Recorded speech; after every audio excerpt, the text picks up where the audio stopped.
নমস্কার, ভালো আছেন তো সবাই?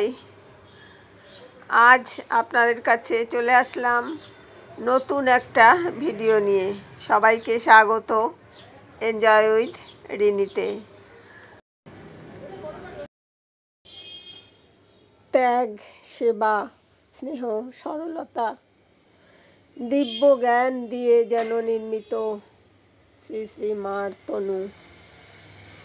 অতীব শারীরিক কঠোরতা ও অসচ্ছলতার মধ্যে যখন দক্ষিণেশ্বরের অপ্রশস্ত নহবতে তিনি দিন কাটাচ্ছেন, তখন উপনিষদের মৈত্রেয়ীর মতো ধনপতি লক্ষ্মীনারায়ণ নিবেদিত বিপুল অর্থ বিনম্র দৃঢ়তায় অকাতরে ত্যাগ করেছেন।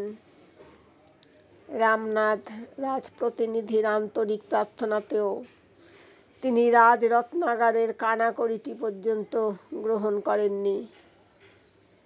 শ্রীরামকৃষ্ণের দেহত্যাগের পর নিদারুণ দারিদ্র্যের মধ্যে পতিত হয়েছেন। কামারপুকুরে স্বহস্তে শাক বুনেছেন, লবণ জোটেনি। শুধু 2টি ভাত সিদ্ধ খেয়ে দিনাতিপাত করেছেন, গাঁঠ দেওয়া ছিন্ন বস্ত্র পরিধান করেছেন। কিন্তু স্বামীর নির্দেশ অমান্য করে 1টি পয়সার জন্য কখনো কারুর কাছে হাত পাতেননি। অপরকে নিজ অভাবের কথা ঘূর্ণাক্ষরেও জানতে দেননি। পরবর্তীকালে অর্থ বা জাগতিক ব্যবহার্য বস্তু তার কাছে বহু এসেছে, সেসব অকাতরে বিলিয়েছেন মা। আর বিলিয়েছেন হৃদয় উজাড় করে জগতের মানুষকে, ইতর প্রাণীকুলকেও অপার্থিব স্নেহ, সেবা যত্ন। ত্যাগীশ্বরের তিনি যজ্ঞা, ত্যাগব্রতধারিণী, সহধর্মিণী। সীতা, সাবিত্রী, দময়ন্তীর মতো সাপত সংকুল অরণ্যে পতির অনুগমন তাকে করতে হয়নি। কিন্তু স্বামী সেবার জন্য দস্যু অধর্ষিত তেলোভেলোর বিজন প্রান্তর নীরব নিশীথে নিঃসঙ্গভাবে অতিক্রম করা, অথবা পরবর্তীকালে স্বামীর জন্য বহুবার কামারপুকুর, জয়রামবাটি, দক্ষিণেশ্বরের সুদীর্ঘ পথ কোমল ক্লান্ত পদে অবসন্ন দেহে অতিক্রম করা কম দুঃসাহসের পরিচায়ক ছিল না। নিজের অসুবিধা তার ভ্রুক্ষেপের মধ্যেই ছিল না।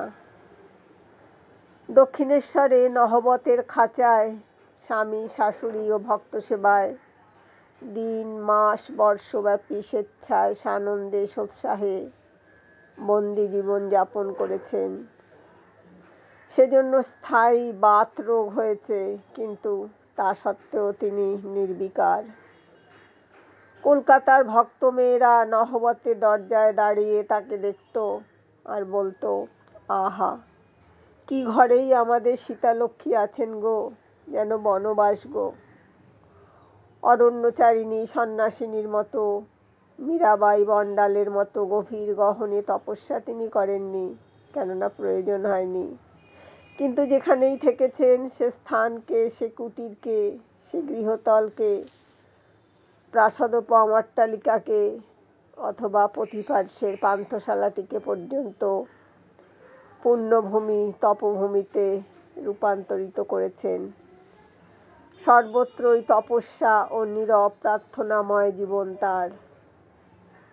স্বামী, শ্বশ্রু ও ভক্তদের সেবা নিরলসভাবে শরীরের কঠোর শ্রম দিয়ে যখন করছেন, তখন তার সাথে সমান্তরালভাবে প্রত্যহ 1 লক্ষ জপ ও অবিরাম প্রার্থনা চালিয়ে গিয়েছেন।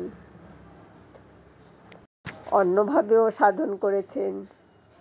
নিজ আসনের চারিদিকে 4টি অগ্নিকুণ্ড দাউ দাউ করে জ্বলছে। মস্তকের উপরে পঞ্চম অগ্নি গ্রীষ্মকালীন মার্তণ্ড রোষ বর্ষণ করছে। এর মধ্যে উপবিষ্ট থেকে 7 দিন উদয়াস্ত পঞ্চতপা তপস্যা করেছেন। লোকালয় বর্জিত অরণ্যে নয়, নিজ বাসগৃহের নিভৃত ছাদে। রামকৃষ্ণদেবের মতো মুহুর্মুহু ভাব সমাধি তার দেখা যেত না। আত্মস্বরূপ গোপন পড়া তিনি তার আধ্যাত্মিক ঐশ্বর্য অনায়াসে কর্মের আবরণে আবৃত রাখতেন।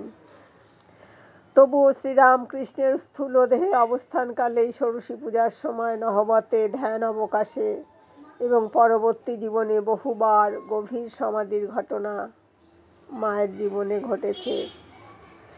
ঋগ্বেদের ঋষিকন্যা বাকের মতো জগৎপালিনী শক্তি বা বিশ্বমাতার সঙ্গে প্রতিটি অন্তরাত্মার সঙ্গে আপন ঐক্য অপরোক্ষ করেছেন। যিনি সমুদয় বস্তুকে নিজের মধ্যে এবং সমুদয় বস্তুর মধ্যেও নিজেকে দেখেন, তিনি সেই দর্শনের ফলে কাউকে ঘৃণা করেন না। ঈশোপনিষদের এই বাক্যের প্রত্যক্ষ অনুভব করেছেন, যদিও হাঁক ডাক করে নিজ অনুভবের কথা রটনা করেননি। তবুও কথা প্রসঙ্গে পরিবেশের প্রয়োজনে কখনো বা পূতচিত্ত ভক্তের প্রতি অনুকম্পায় আপন স্বরূপ কিঞ্চিৎ প্রকাশ করে ফেলেছেন। বলেছেন, বেড়ালগুলোকে মেরো না, ওদের ভেতরেও তো আমি আছি। বলেছেন, তিনি সত্যের মা, অসতেরও মা। হ্যাঁ, ইতর জীবজন্তুরও তিনি মা। বলেছেন, আমি কি এক মুখে খাই? আমি বহু মুখে খাই। ভগবতীর সঙ্গে, সতীর সঙ্গে, সীতার সঙ্গে, রাধিকার সঙ্গে, মা কালীর সঙ্গে নিজ তাদাদিত্যের কথাও বিভিন্ন প্রসঙ্গে স্বীকার করেছেন। দক্ষিণেশ্বরে শ্রীরামকৃষ্ণের প্রকোষ্ঠ থেকে মাত্র কয়েক হাতের ব্যবধানে তিনি বাস করেছেন। অথচ কখনো কখনো এমন হয়েছে, 2 মাসেও ভক্ত পরিবৃত শ্রীরামকৃষ্ণের চরণ দর্শন ঘটেনি। বিরহবিধুরা শ্রী রাধার মতো প্রতিজ্ঞা করেছেন, মনকে প্রবোধ দিয়েছেন, মন, তুই এমন কি ভাগ্য করেছিস যে রোজ রোজ তার দর্শন পাবি। সর্বভূতে ব্রহ্মদর্শন, যা সব সাধনার শেষের কথা, তা ছিল তার কাছে নিঃশ্বাস প্রশ্বাসের মতো সহজ ও স্বাভাবিক। আপামর সকলকে তিনি সন্তানভাবে এবং নারায়ণভাবেও দেখতেন। নিশ্চয়ই নিজ অনুভূতি স্মরণে রেখেই বলতেন, সাধন করতে করতে দেখবে আমার মাঝে যিনি, তোমার মাঝেও তিনি, দুলে বাগদি রোমের মাঝেও তিনি।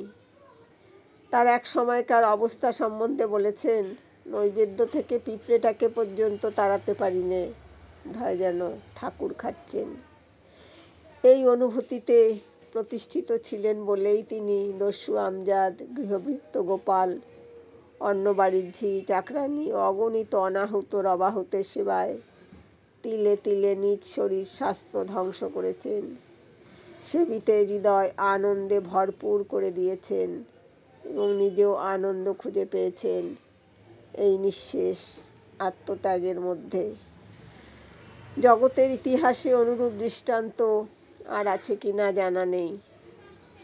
শ্রীরামকৃষ্ণ কথিত শিব জ্ঞানে জীব সেবা, যাকে স্বামী বিবেকানন্দ কর্মে পরিণত বেদান্ত আখ্যা দিয়েছেন, শ্রীমার জীবনচর্চা তার প্রকষ্ট জ্বলন্ত উদাহরণ।